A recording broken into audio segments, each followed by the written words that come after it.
Hi everyone, in front of me I've got Honor X6 and let me share with you how to allow unknown sources on this device. So first of all we have to enter the settings and then let's scroll to find the security.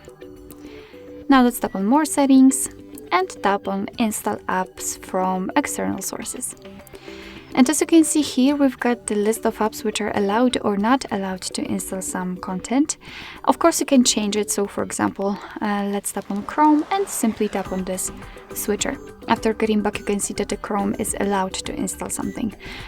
Be aware that you're doing it on your own responsibility because some third-party apps aren't verified by the developers, so you may put your data and actually your whole device at risk. So really remember about that and choose the apps wisely.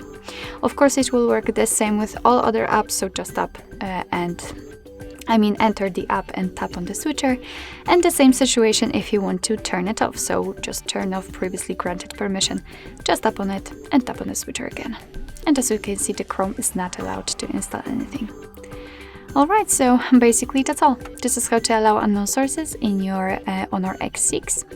Thank you so much for watching. I hope that this video was helpful, and if it was, please hit the subscribe button and leave the thumbs up.